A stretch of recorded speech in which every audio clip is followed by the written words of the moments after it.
I know you don't like that legend business. I don't. Why not, Marian? Because you are somewhat of a legend. You've been doing this for a long time, and you're still there as founder and president. Well, because my daddy raised us and my mother raised us to serve, and we are servant leaders. And it is not about kind of external things or labels. And I feel like the luckiest person in the world to have been born at the intersection of great needs and great injustices and great opportunities to change them. So I just feel very grateful that I could serve and make a difference. What a beautiful way of saying it. You grew up in the American South, and like all children, a lot of who you became was molded by your parents. Tell me, what did they teach you about movement building? I had extraordinary parents. I was so lucky. My mother was the best organizer I ever knew, and she always insisted, even back then, in having her own dime. She started her dairy so that she could have her penny, and that sense of independence has certainly been passed on to me. My daddy was a minister, and they were real partners. My oldest sibling is a sister. I'm the youngest, and there are 3 boys in between. But I always knew I was as smart as my brothers. I always was a tomboy. I always had the same high aspirations that they had. But most importantly, we were terribly blessed, even though we were growing up in a very segregated small town in South Carolina. We knew it was wrong. I always knew from the time I was 4 years old that I wasn't going to accept being put into slots. But Daddy and Mama always had this sense that it was not us, it's the outside world, but you have the capacity to grow up to change it. And I began to do that very early on. But most importantly, they were the best role models because they said, if you see a need, don't ask why somebody doesn't do it. See what you can do. There was no home for the aged in our hometown. And Reverend Reddick now has what we know 50 years later, had Alzheimer's, and he began to wander the streets. And so Daddy and Mama figured out he needed a place to go. So we started a home for the aged. Children had to cook and clean and serve. We didn't like it at the time, but that's how we learned that it was our obligation to take care of those who couldn't take care of themselves. I had 12 foster sisters and brothers. My mother took them in after we left home, but she took them in before we left home. And again, whenever you see a need, you try to fulfill it. God runs, Daddy used to say, a full employment economy. And so that if you just follow the need, you will never lack for something to do or a real purpose in life. And every issue that the Children's Defense Fund works on today comes out of my childhood in a very personal way. Little Johnny Harrington, who lived 3 doors down from me, stepped on a nail, lived with his grandmother, got tetanus, went to the hospital, no tetanus shots, he died. He was 11 years old. I remember that. An accident in front of our highway turned out to have been 2 white truck drivers and a migrant family that happened to be black. We all ran out to help. It was in the front of the church, and the ambulance came, saw that the white truck drivers were not injured, saw that the black migrant workers were, turned around and left them. I never forgot that. And immunizations was one of the first things I worked on at the Children's Defense Fund to make sure that every child gets immunized against preventable diseases. Unequal schools, separate and unequal, hand-me-downs from the white schools, but we always had books in our house. Daddy was a great reader. He used to make me read every night with him. I'd have to sit for 15 or 20 minutes. One day I put a True Confessions inside a Life magazine, and he asked me to read it out loud. I never read a True Confessions again. But they were great readers. We always had books before we had a second pair of shoes, and that was very important. And although we had hand-me-down books for the black schools and hand-me-down everythings, it was of great need. He made it clear that reading was kind of the window to the outside world, and so that was a great gift from them.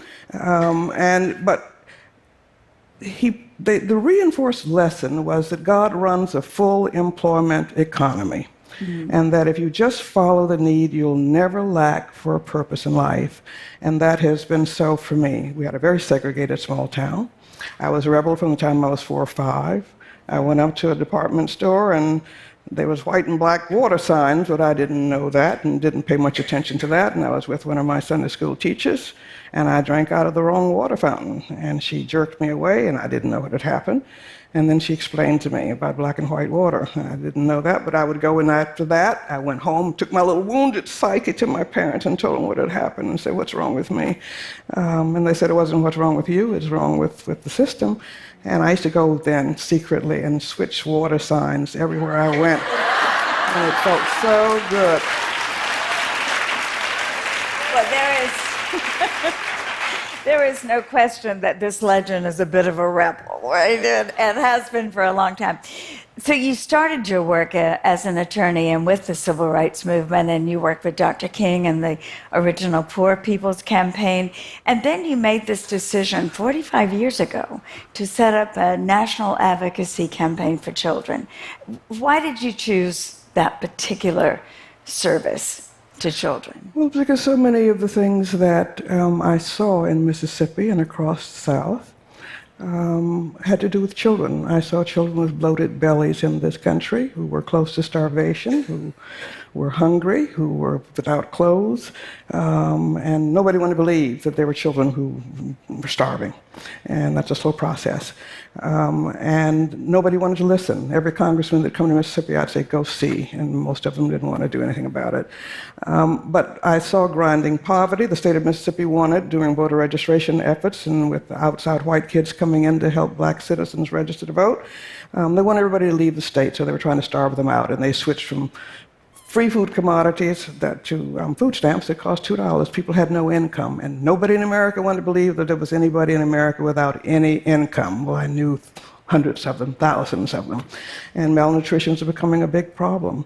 And so one of these days came Dr. King down on a number of things. We were fighting to get the Head Start program, which the state of Mississippi turned down, refinanced. And he went into a center that the poor community was running without any help. And he saw a teacher carve up an apple for 8 or 10 children, and he had to run out because he was in tears. He couldn't believe it. But only when Robert Kennedy decided he would come. I had gone to testify about the Head Start program because they were attacking. And I asked, please come and see yourself. But when you come and see hungry people and see starving children. And they came, and he brought the press. And that began to get the movement going. But they wanted to push all of the poor people to go north and to get away from being voters. And I'm proud of Mike Epstein, even though he lost last night, he'll win one of these days. But it was, you wouldn't have seen such grinding poverty. And the outside white kids who would come in to help register voters in the 1964 Summer Project, where we lost those 3 young men. But once they left, the press left, and there was this massive need, and people were trying to push the poor out. And so, Head Start came, and we applied for it because the state turned it down. And that's true of a lot of states that don't take Medicaid these days. And we ran the largest Head Start program in the nation, and it changed their lives. They had books that had children that looked like them in it, and we were attacked all over the place. But the bottom line was that Mississippi gave birth to the Children's Defense Fund in many ways. And it also occurred to me that children and preventive investment and avoiding costly care and failure and neglect was a more strategic way to proceed. And so the Children's Defense Fund was born out of the Poor People's Campaign. But it was pretty clear that whatever you call black independent or brown independent was going to have a shrinking constituency. And who can be mad at a 2-month-old baby or at a 2-year-old toddler? A lot of people can be. They don't want to feed them either. But it was the right judgment to make. And so out of the privilege of serving as the Poor People's Campaign coordinator for policy for 2 years, and there were 2 of them, and it was not a failure because the seeds of change get planted, and have to have people who are scut workers and follow up, and I'm a good scut worker and a persistent person. As a result, I would say all those people on food stamps today ought to thank those poor people in the mud in Resurrection City. But it takes a lot of follow-up, detailed work, and never going away. And you've been doing it for 45 years, and you've seen some amazing outcomes. What are you proudest of out of the Children's Defense Fund? Well, I think the children now are sort of become a mainstream issue. We have got lots of new laws. Millions of children are getting food. Millions of children are getting a Head Start. Millions of children are getting Head Start and have gotten a Head Start. And the Child Health Insurance Program, CHIP, Medicaid expansions for children. We've been trying to reform the child welfare system for decades. We finally got a big breakthrough this year, and it says be ready with proposals when somebody is ready to move. And sometimes it takes 5 years, 10 years, 20 years, but you're there. We've been trying to keep children out of foster care and out of institutions and with their families with preventive services. That got passed. But there are millions of children who have hope, who have access to early childhood. Now, we are not finished, and we're not going to ever feel finished until we end child poverty in the richest nation on earth. It's just ridiculous that we have to be demanding that.